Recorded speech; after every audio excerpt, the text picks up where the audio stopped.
All right, good morning. This is the council briefing meeting of January 13th, 2020. It is 9:32 a.m. I'm Council Pro Tem Lisa Herbold, and joining me this morning are council members Sawant, Morales, Lewis, Peterson, and Schwartz. Thank you, everybody. Strauss. Thank you, everybody, for joining us. So the first item on our agenda is the approval of the minutes. If there are no objections, the minutes of January 6, 2020 will be adopted.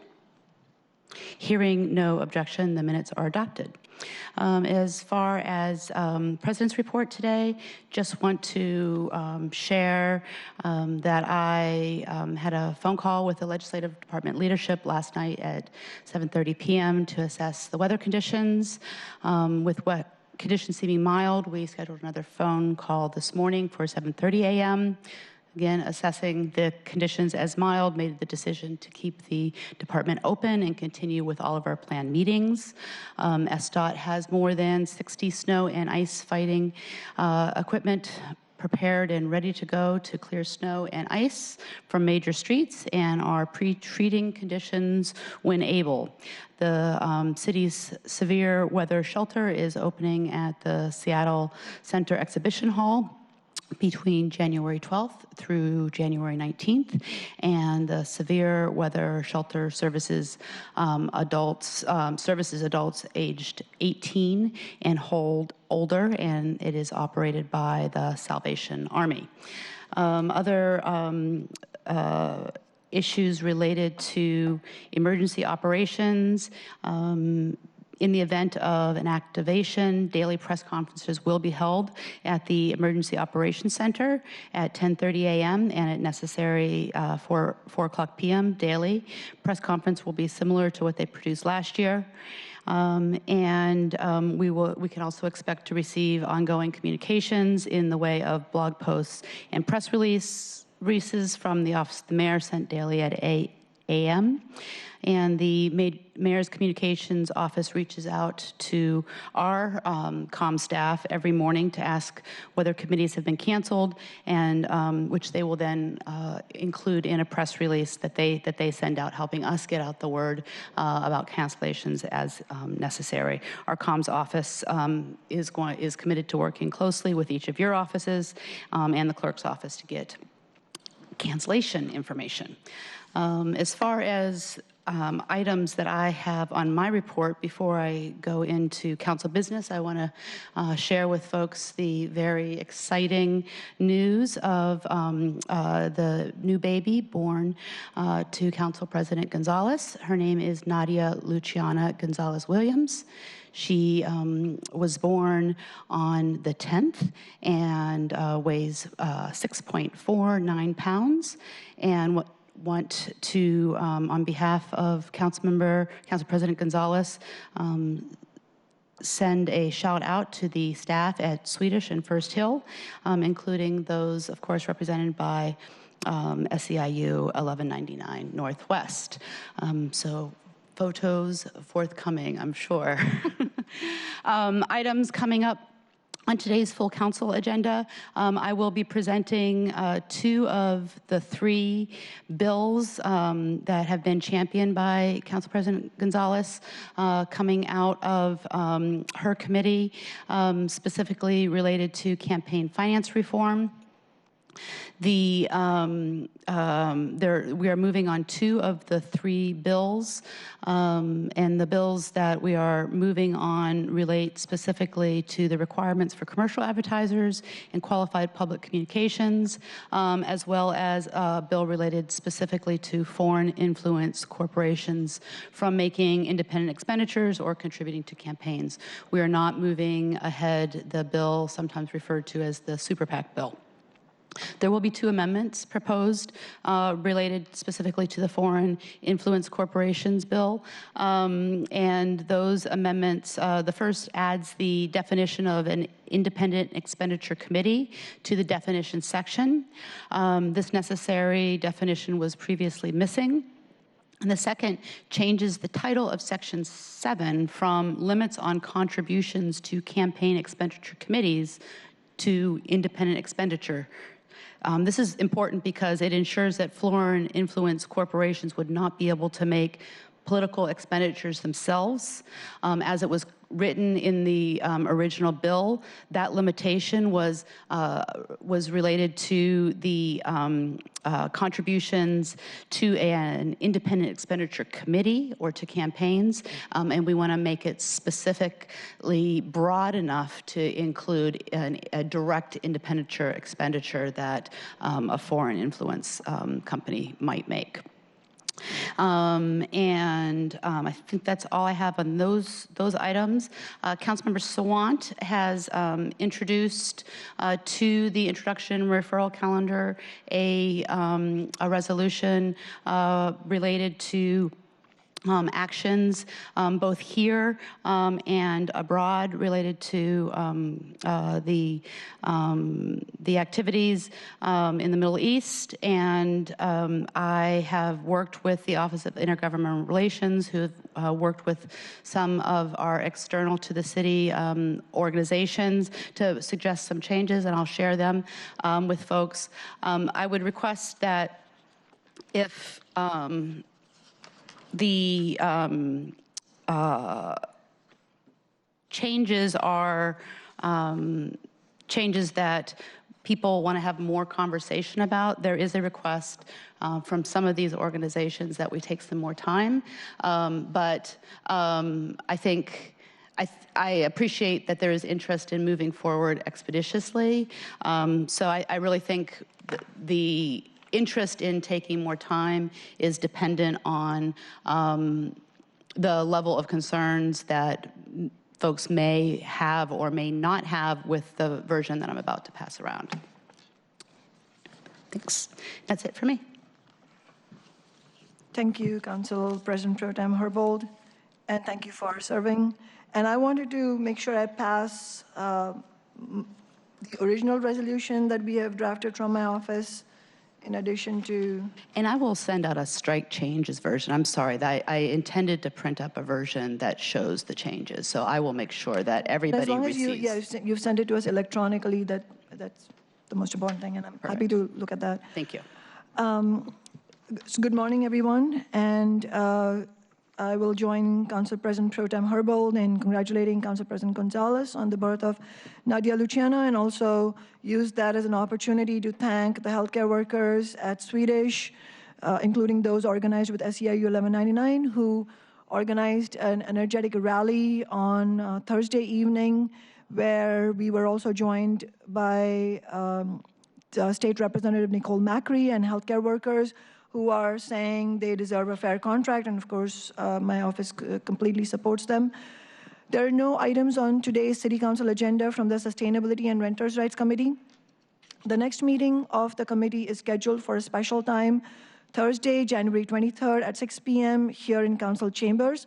We are holding an evening committee meeting because at that meeting we will bring to a vote the legislation from my office banning winter evictions, and we want to make sure the meeting is accessible to working class renters and homeless organizers. I also really appreciate the offices of council members Lewis, Peterson, and Morales, and the council members themselves for making time in your schedule for that evening meeting. There is one item on today's City Council agenda from my office. It is the resolution that my office sent to you all last week in opposition to Trump's escalation towards war with Iran, and also in opposition to what have been reportedly Border Patrol agents targeting people of Iranian descent, Iranian Americans, at the border crossing in Blaine, Washington, and also at the Seattle-Tacoma International Airport. Trump's policies towards Iran, including airstrikes and the prominent drone assassination of Iranian Major General Qasem Soleimani in Iraq, Iran are risking war. The U.S. wars in Afghanistan and Iraq have not expanded the freedom, democracy, standards of living, or safety of ordinary people in the Middle East, as were, those were the promises made, and have not increased the safety of people in the U.S. Instead, they have caused massive loss of human life and ongoing suffering in Afghanistan and Iraq and among U.S. soldiers. Ordinary people, especially women, young people, and marginalized communities always end up paying the greatest price for imperialist war. We've also heard that as I said, Border Patrol agents in Washington have begun targeting people of Iranian descent, including US citizens. People have been detained and questioned for hours, including families with young children, as they return from attending a concert in Canada or return home to Seattle through SeaTac Airport, and so on. We feel it is important that the Seattle City Council speak out in support of our community members of Iranian descent and also do everything in our power to prevent another disastrous war in the Middle East. My office has me personally and my staff together. We have spoken to CARE Washington, which is the Council of American Islamic Relations in our state, and other organizations such as CISCA, OIR. As Council President Pro Tem Herbold mentioned, we've also been talking to OIR, and ordinary Seattleites who are of Iranian descent and have been personally stopped by Border Patrol and the Port of Seattle, and actually one of them, at the very least, has sent a written account of his experience, and he notes that he is probably not the person who has faced the worst experience. It was merely a couple of hours of detain. He's a tech worker, but he imagines correctly that people have faced worse situations. First of all, I wanted to thank the Office of Council President Pro Tem Herbold and also Council President Gonzalez for accommodating the resolution on the calendar, and also Amelia Sanchez, City Clerk, for helping us get this on the calendar, because understandably the Iranian American community and anti-war activists feel the urgency. But I'm also looking forward to reviewing the edits that you have proposed, Council President Pro Tem Herbold. And I'm personally not opposed to waiting until the 21st if we need to, but if we can pass it out of full council today, that would be great also. At the City Council meeting today, I'm also hoping to walk on to the introduction and referral calendar resolution my office is developing in concert with community members to support Seattle's South Asian community who are rightfully concerned about, I don't know how many of you have heard, but a horrendous Muslim citizenship registry that the right-wing Hindu fundamentalist government of Narendra Modi in India is pursuing. And the Seattle South Asian community has held at least 2 courageous protests during the December vacation in Seattle downtown, which I was personally able to attend and speak at. Just to give some background quickly, this policy by the right-wing government is expected to, if it is allowed to reach its logical conclusion, expected to strip 200 million Muslim people of their citizenship in India. In addition, it will also target the citizenship rights of indigenous people and many other community members, including lower caste people. As many of us know, India's Prime Minister Modi of the BJP government has a long track record of promoting violence and discrimination towards Muslim and lower caste community members. His policies use xenophobia to drive right-wing demagoguery, much like the Trump administration does. And in fact, just a few months ago, Donald Trump held what I can only call an odious rally titled Howdy Modi rally, a really right-wing rally that filled a stadium full of people to welcome the right-wing government of India. So I'm working with the community to get the resolution drafted. We will send it to the law department as soon as we can.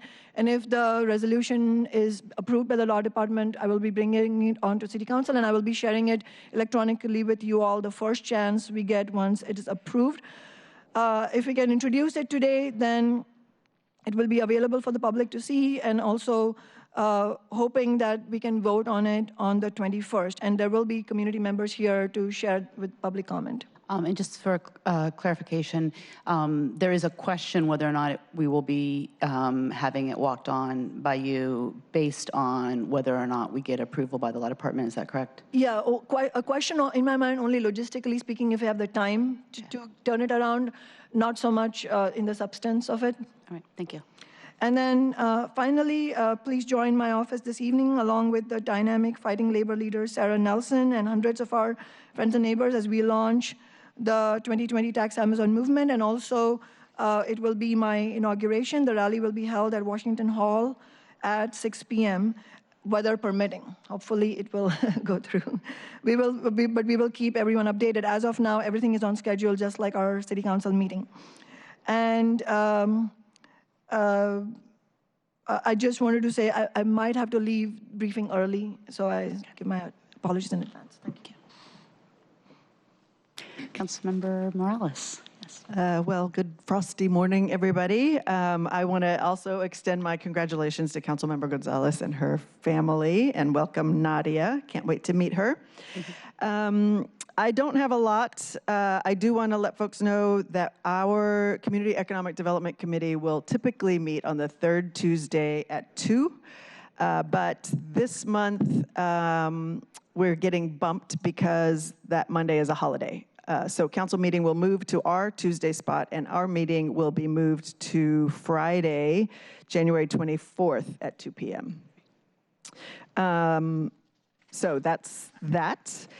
Additionally, we will have our, I just want to let folks know, we will typically be having in-district meetings on Friday for my office. Our first in-district meeting is on the 31st. We're going to be meeting at the Station Coffee Shop, and I cannot remember what time that is. But if you have questions or want to come and have a conversation, you can contact Devin in our office. And then finally, we also have an event tonight, weather permitting. We're having our community swearing in at 6 o'clock at El Centro de la Raza. And we invite all District 2 community members to come and join us. We will have tacos, and the program actually begins at 6:30. Fantastic. Thank you. Councilmember Lewis. Great. Thank you, Council President Pro Tem Herbold, and good to see everybody this morning. Also extend my congratulations to Council President Gonzalez and her family. That's great news this morning. I misspoke at briefing last week. I was not going to the Magnolia Community Council. That does not meet on that particular evening. I did go to the South Lake Union Community Council meeting, and there was a good discussion about the desire in that community to see a community center put in somewhere in that neighborhood, among other presentations. Had a meeting later last week at the Belltown Community Council where there was a big discussion about the Battery Street Portal and some of the other infrastructure investments that SDOT and Seattle Public Utilities have recently made. It is my intent to attend all the community council meetings in District 7 on at least a quarterly basis personally, to have a staff member present at all of those community meetings on a regular basis. And that has been a good start last week, going to 2 community councils and really hearing from a lot of people in District 7 about how we can be an effective partner in government and what they want to see over the next 4 years.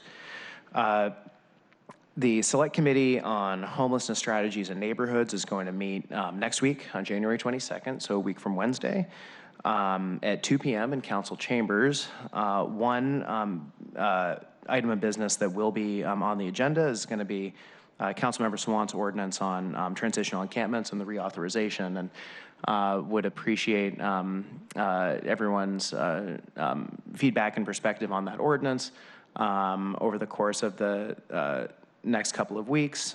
Looking forward to having a robust discussion about that on the 22nd to really make sure that, especially as the weather today is reminding us, there's an exigent need. 23rd.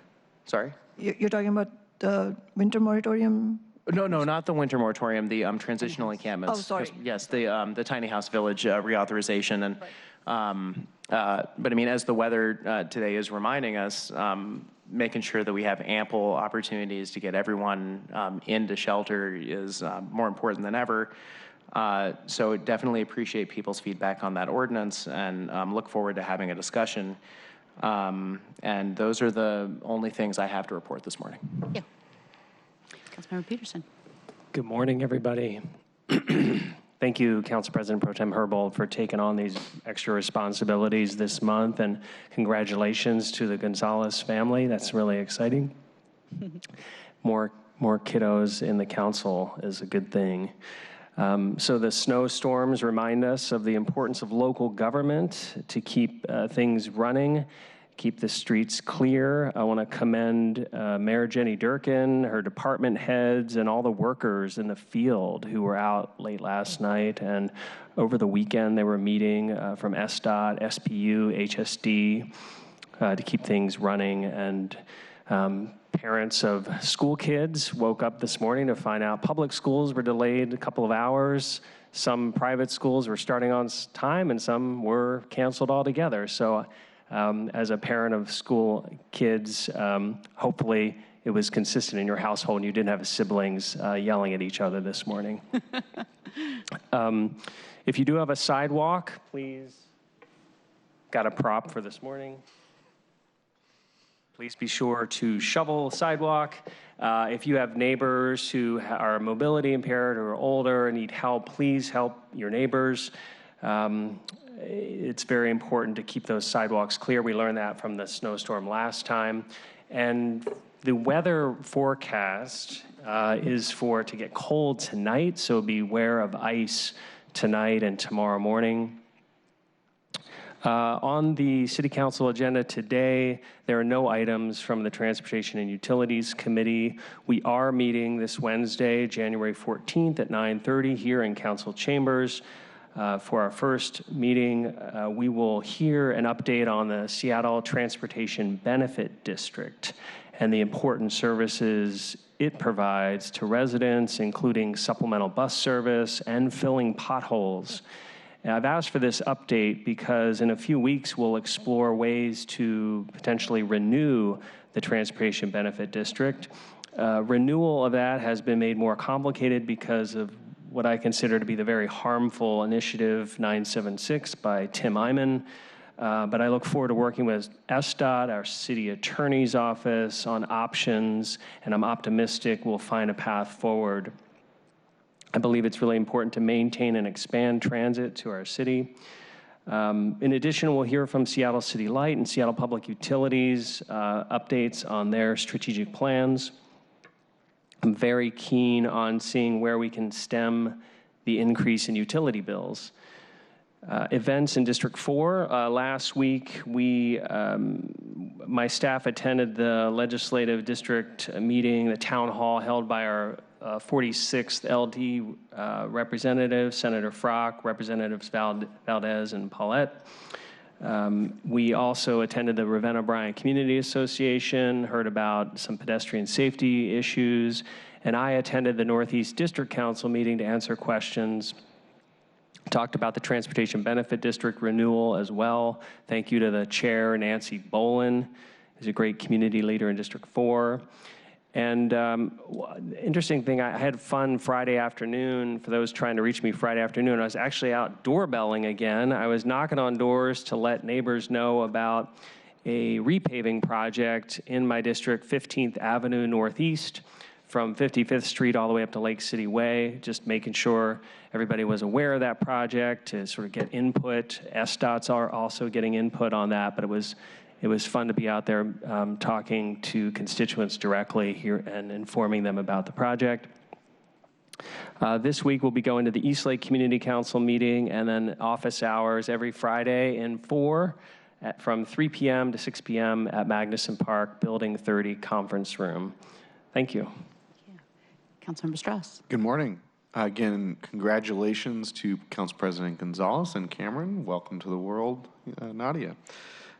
There are no items from the Land Use and Neighborhoods Committee on the agenda today. There is one item from the Land Use and Neighborhoods Committee on the introduction and referral calendar.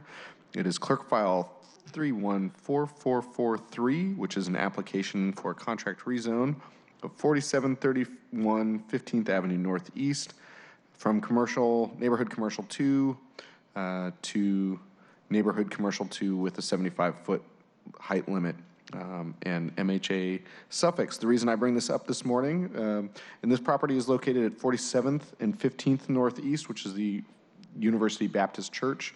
I bring this up this morning because this item is now Pending under council rules, quasi-judicial rules, council members should avoid communications about the merits of the rezone applications with proponents or opponents of the project. Council central staff is scheduling meetings with new council members to brief you on the council's quasi-judicial rules. If you have questions, please feel free to reach Keatle Freeman of our central staff.